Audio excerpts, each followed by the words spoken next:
Good morning, class. I hope you're having a good day. I just thought I'd do a couple of videos from the class itself because you must miss it. I miss it. Anyway, here it is. It's kind of cleaned out. They're doing some renovations. But anyways, I'd like to show you our next video, and it has to do with the 1960s.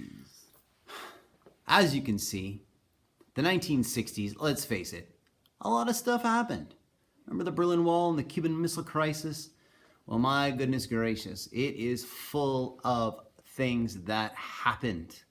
Concluding with the man on the moon in 1969. In the United States, there were 4 political assassinations.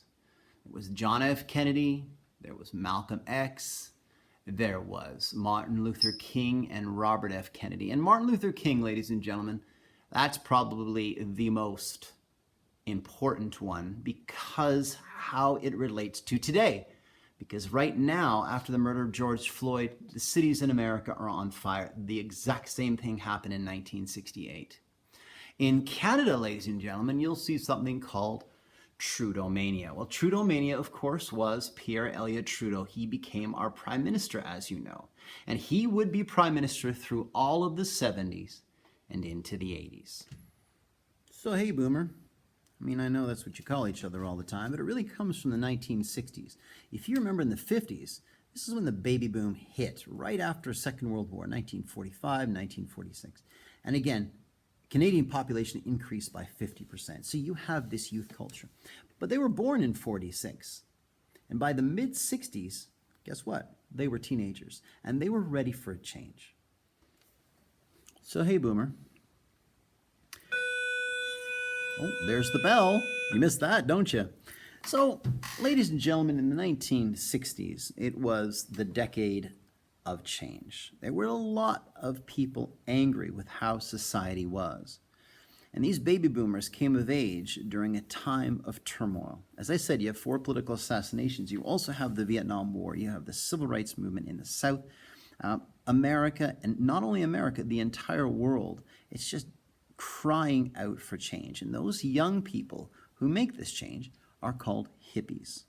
And I'm going to show you a picture of hippies right now because they are unique in their hair. They just completely reject convention. One of the most famous hippies, his name was Timothy Leary. And he was a Harvard professor. He's actually all straight-laced, bow tie, suit-wearing academic guy. And, well, he just followed this movement. And his catchphrase was, tune in, turn on, and drop out. Drop out of everything, he said. That's not the truth. The truth is, of course, in this counterculture movement, in drugs like LSD and rock and roll. And he became the spokesperson for the hippie movement. The hippie movement, of course, was it a majority? I asked a hippie once, an ex-hippie, was it a majority? He said no. Everyone thinks that everyone had beads and tie-dye shirts and long hair. He said no, it was a minority. However, it was a very strong minority, and especially with the protests in the Vietnam War, people really, really came together for change. Through their music, and of course, 60s music, I don't have to tell you, Janis Joplin, Jimi Hendrix, The Doors, you have all this music that really made a change. When did it start, though? What was the real flashpoint of the 1960s? And if you ask anyone where they were in February of 1964, and if they had a television set, everyone was glued again to the Ed Sullivan Show to watch the British invasion, led by, of course, the Beatles. And they sang, and I'm going to play you a little clip right now, and everyone went crazy. And everyone wanted to be the Beatles. And they believe that this is the beginning of the counterculture movement in 1964.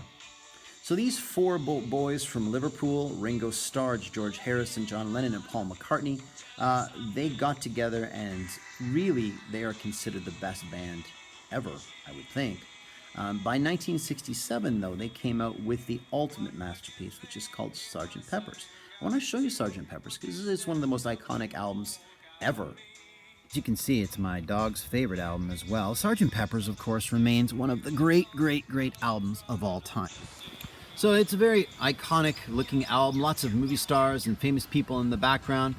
You'll notice too the flower arrangements are very interesting, and a lot of people interpreted these flower arrangements. They looked very, very closely.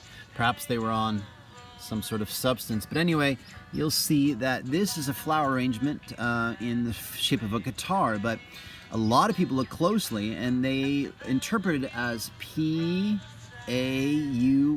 question mark or Paul question mark, because on the back of the album, Paul is actually facing backwards. So a lot of this rumor got started that Paul was actually dead. I know, very strange. If you look at the back, you'll also see the lyrics. Now, this is normal today, but Sgt. Pepper's is the first album ever to have their lyrics published or put on the record itself. And if I open into the middle of this iconic album, you'll see the four boys from Liverpool. You'll also notice Paul McCartney, who's evidently alive in the cover, has an OPP badge on, which is very, very curious. And if you go to the OPP Museum in Orillia, Ontario, that's one of the highlights of the exhibits. So, Sgt. Pepper's, ladies and gentlemen.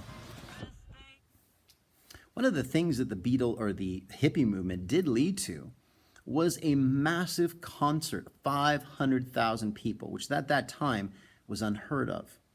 And it kind of culminated in the summer of 1969, right after the moon landing, right after Neil Armstrong landed on the moon. The hippies, they basically had a concert. It was supposed to be a paid concert in upstate New York, near Bethel, New York. And it was entitled Woodstock, 3 days of music and festival and gathering. And basically, people just went around the kiosks. They set up kiosks, but they just ignored it, and they just went to the concert for free. So the organizers lost a pile of money. However, it is considered the greatest achievement because it was an extremely peaceful concert. There was no fighting. There was a lot of drug use, but there's no fighting. There was no violent acts. But the point is, Woodstock was the centerpiece of the hippie movement, and they believe it was the pinnacle of peace, love, and joy. But, ladies and gentlemen, the 60s just wasn't happening south of the border. There were major changes in Canada. As you know, the Quiet Revolution in Quebec, we've already done a video on that. But also, we've got one of our greatest things to happen to us.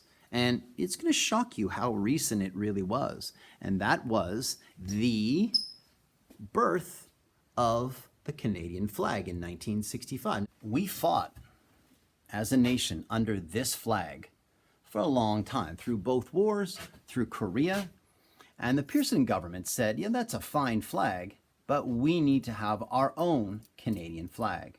And of course, in 1965, they hoisted the new Canadian flag that you know today.